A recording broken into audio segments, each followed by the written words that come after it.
head football coach for Tennessee State. And Coach, we're done with the recruiting class, and it seems like you guys got a good core group, 18 signees for the class of 2012 on National Signing Day.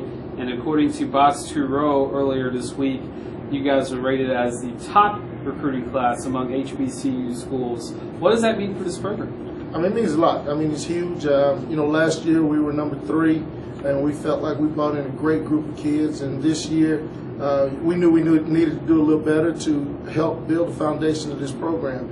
And it's a tribute to the coaches. I mean, they got out and they beat the bushes and recruited. We were able to hang on to some kids that we really didn't think we could. Going down the stretch, we had, all kinds of Sun Belt schools, MAC schools coming back in on kids late. But the coaches did a good job in recruiting and recruiting the families also. And we were able to hang on to those guys. We feel real good about this class. And, Coach, you got a lot of talented players at the skill position. I know Willie Allen pops out as one of the top wide receivers in the country. Also another guy in Levante Kelly, another wide receiver. That gives your sophomore quarterback, Michael German, who was the OVC Freshman of the Year, a lot of weapons. Well, I mean, Mike is an equal opportunity passer. He'll spread the ball around. He had a lot of different receivers this year. But we knew that we had to recruit to our junior class. And, we have Travis James, Devin Wilson, and guys like that are going to be outgoing seniors. So we needed to bring some guys in now. So they could get the groundwork going to be able to come in and either start or play right away or be able to be quality backups. So we knew we had to address that position, and I thought we did a great job of doing it. Same on the offensive side of the ball. You mentioned quality backups. Hopefully you'll have some good, healthy competition here in the spring and going on into summer. But you also signed a freshman quarterback in Tallahassee's Ronald Butler.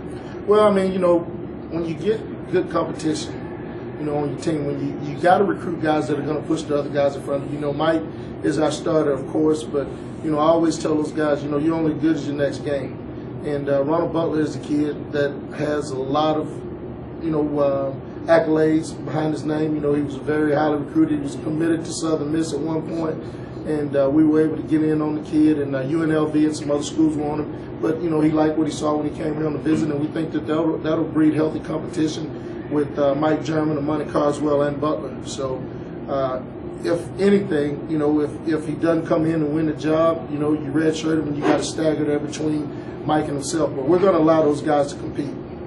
And, Coach, you bring in some guys to beef up that offensive line, an already big offensive line in the OVC, and bring in a few more of those. Talk about that. Well, same thing. We got Sherman Carter, we've got Roger Gaines, and Anthony Woods that will be graduating this year.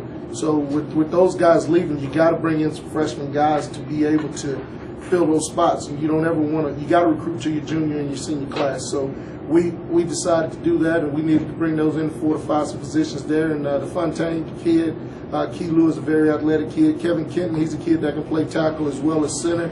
And we know Sherman will be leaving us next year. I mean, it's kind of like Rico leaving this year. We haven't had anybody in that center position but Sherman for a long time, so we wanted to bring in a guy that could come in and possibly be the next Sherman Carter. You mentioned Rico Council, who was last year's Defensive Player of the Year and All-American. The loss of him obviously is going to be felt for TSU, but you're bringing in a few guys, the linebacker position, that can make an impact. Yeah, I mean, Greg Barnsdale is here at the midterm. He's a transfer from Northern Illinois. We'll probably play him at the Will or Sam. And Jarvis Mott is a freshman kid from Daytona Beach, mainland. A little undersized, 5'11", 225 kid, but if he was 6'2", he could play for anybody in the country. I think he could play for anybody in the country like he is right now. But, I mean, he's an explosive kid. And we got Justice from Alabama, from Montgomery, Alabama. So we knew we had to fill some spots there with the vacation of Rico and John Jones. So we had to go out and get some linebackers also. Coach, talk about the 3 local guys you signed. A couple kids from Gallatin High School, and then also a transfer that signed with Arkansas State, but played McGavock High School here in Nashville. Yeah, Darius Turner. We wanted to get some speed at the corner, and Darius is a 4'4" kid. I mean, he can flat out fly, and he's a good lengthy guy there on the corner. So we wanted to be able to get some height and some speed there. So we think Darius gives us that. Also, Trey Haynes is a big offensive lineman from Gallatin. He was a kid that was very highly recruited last year. Some schools fell off for whatever reasons, but we think that he'll come in and be an impact on our offensive line in the year. So, And Box is just unbelievable. Box is a talent at linebacker. We think that he can come in and play immediately. So we're real satisfied with the guys we got at those positions. And, we like to stay local. We had offers out there to a bunch of local kids. Some of them decided to go other places. And that was one of the things that I was disappointed about, because we felt like if we could recruit Nashville and get a lock on Nashville, that we would do really well.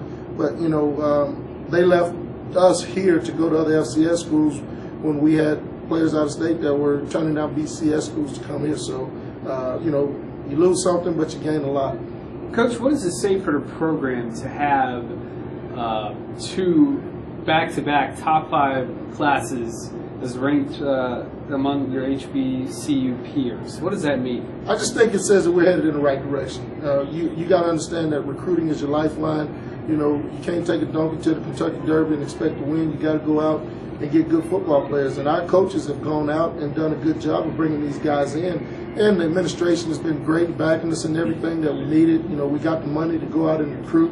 We bring the kids in. We show them a good time. We recruit the families. So I give that's a tribute to our coaches and what they were able to do out there on the road and getting the kids here. Because I always say, once you get a kid here on Tennessee State campus, the campus and the community will sell itself. Coach, final question.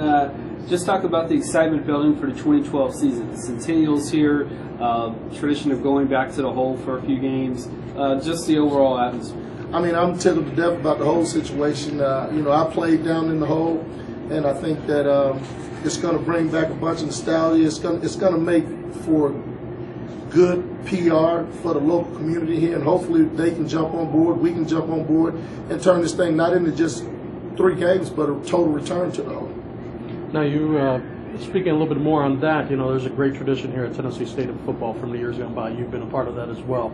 Is this something, this class moving back, playing in the hole, something that the alumni can get excited about as well?